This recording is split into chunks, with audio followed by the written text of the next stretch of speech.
Bismillahirrahmanirrahim. Assalamualaikum warahmatullahi wabarakatuh. Apa kabar anak ibu semuanya? Semoga kita hari ini di masa pandemi ini tetap sehat dan sama-sama menjaga protokol kesehatan. Baiklah, pertemuan kali ini bersama Ibu Yuslinar dalam pembelajaran Bahasa Indonesia kelas 7 semester ganjil.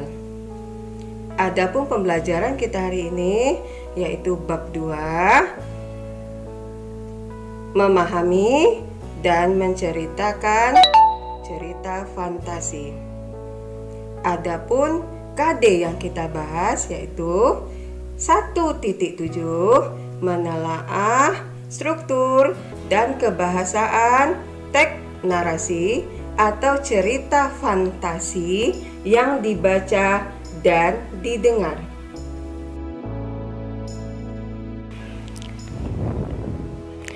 Tujuan pembelajaran yang akan kita capai adalah 1. Peserta didik mampu memahami atau dapat menentukan struktur teks narasi atau cerita imajinasi dengan tepat. 2. Peserta didik mampu memahami atau dapat menentukan ciri kebahasaan teks narasi atau teks imajinasi. Nah, kita mulai dengan materi kita. Struktur teks narasi, teks imajinasi. A. Orientasi, B. Komplikasi, C. Resolusi.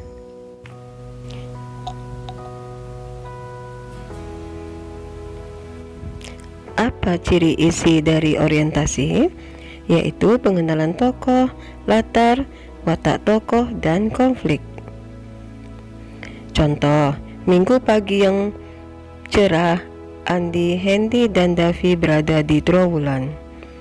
Minggu menandakan latar waktu, Trowulan menandakan latar tempat.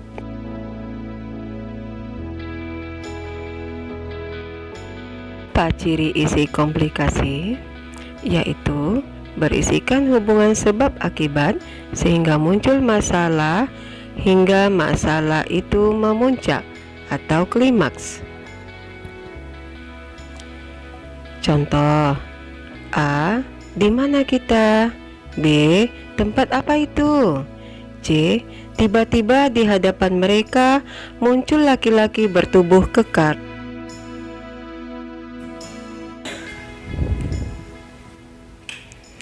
Tiga, apa ciri isi resolusi?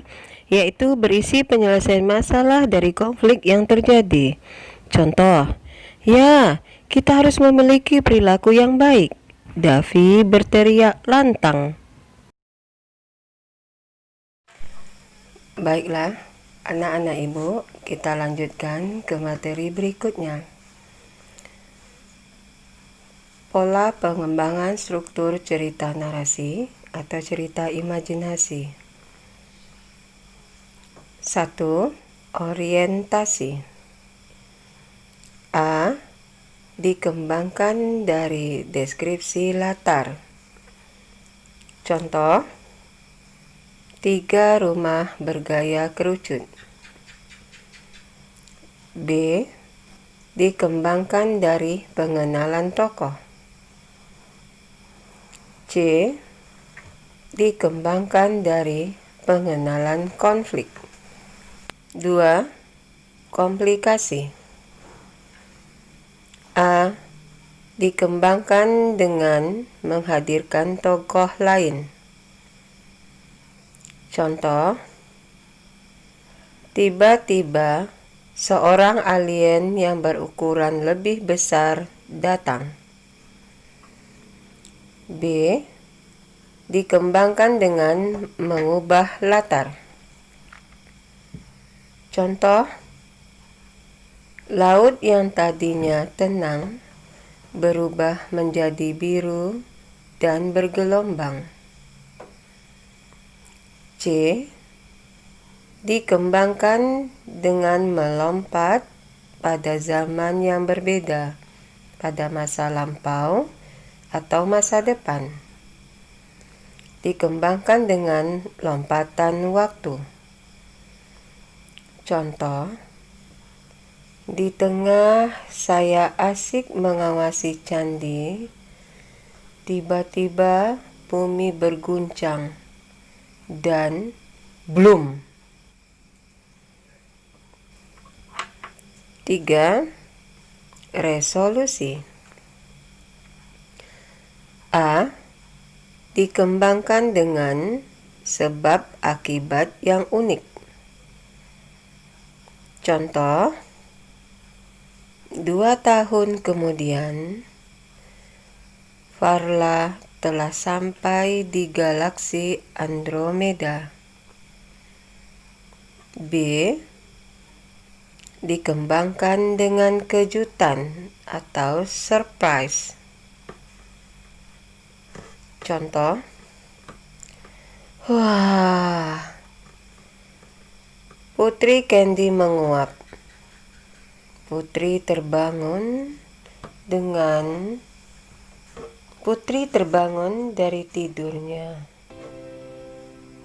Setelah 2 tahun, ia tidur.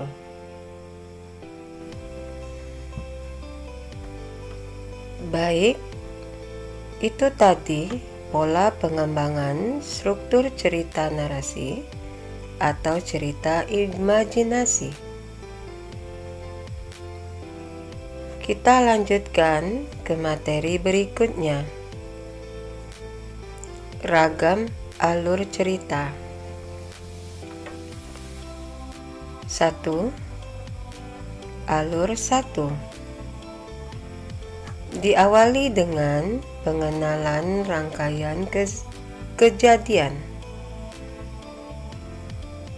Pengenalan rangkaian kejadian, peristiwa 1, peristiwa 2, dan seterusnya, hingga klimaks, berakhir dengan resolusi. 2. Alur 2. Diawali langsung dengan terjadinya masalah.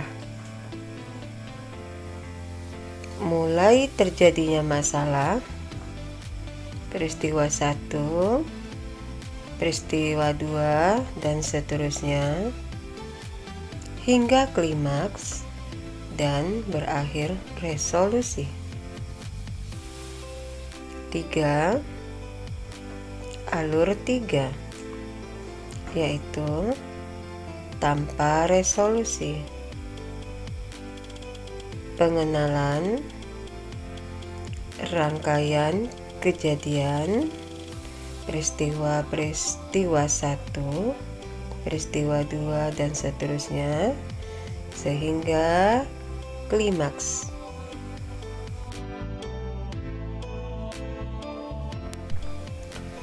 Baiklah, kita lanjutkan materi berikutnya.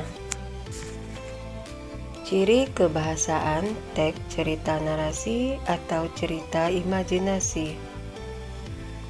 1. Penggunaan kata ganti. Kata ganti adalah salah satu jenis kata yang fungsinya untuk menggantikan kata benda atau orang tertentu yang tidak disebut secara langsung. Istilah kata ganti disebut pronomina. 2. Penggunaan kata pencerap panca indera untuk mendeskripsikan latar. Contoh, mendung hitam nampak menggumpal. Dalam kata tersebut, pencerap panca indera adalah penglihatan.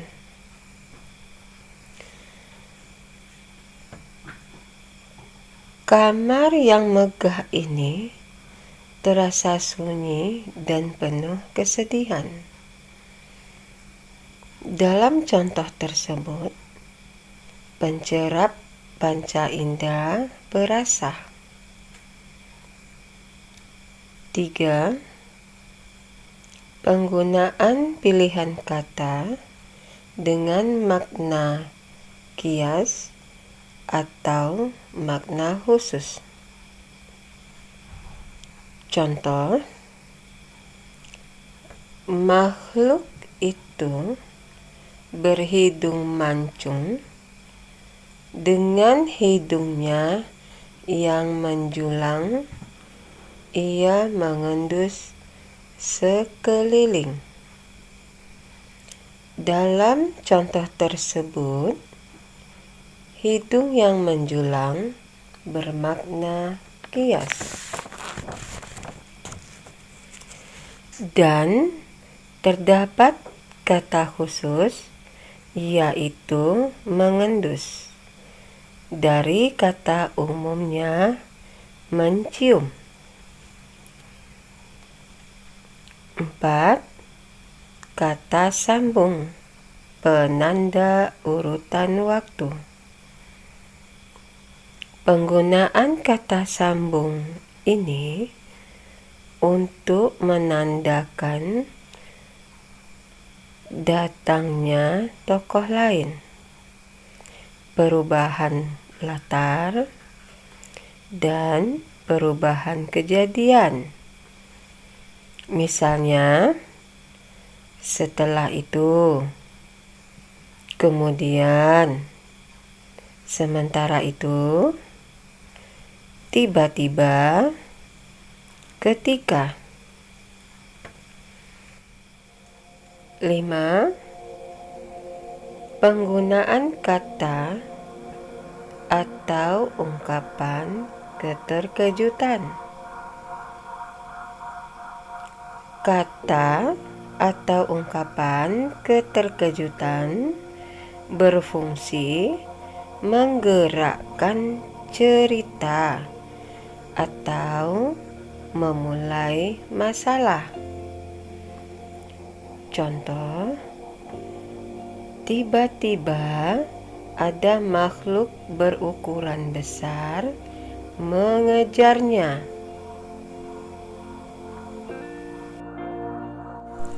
6. Penggunaan dialog atau kalimat langsung dalam cerita. Contoh, raksasa itu mengejar kita, teriak Fona kalang kabut. Aku ternganga mendengar perkataan Fona. Aku segera berlari. Dari pembelajaran tadi dapat diambil kesimpulan, yaitu 1. Struktur teks narasi atau cerita imajinasi ada 3, yaitu orientasi, komplikasi, dan resolusi. 2.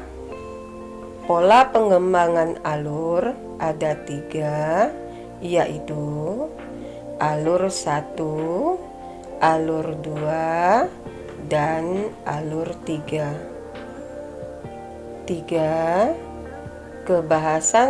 Kebahasaan teks narasi atau cerita imajinasi ada 6, yaitu penggunaan kata ganti, kata pencerap, makna kias, kata sambung, kelengkapan keterkejutan, dan kalimat langsung. Nah, setelah materi berakhir dengan kesimpulan, maka penugasan, buatlah telaah struktur teks narasi atau cerita imajinasi yang berjudul Belajar dari Gajah Mada. Dengan berakhirnya materi kita tadi, maka berakhir pula pembelajaran kita hari ini. Semoga kita bertemu kembali dalam pembelajaran berikutnya. Ibu akhiri, Assalamualaikum warahmatullahi wabarakatuh.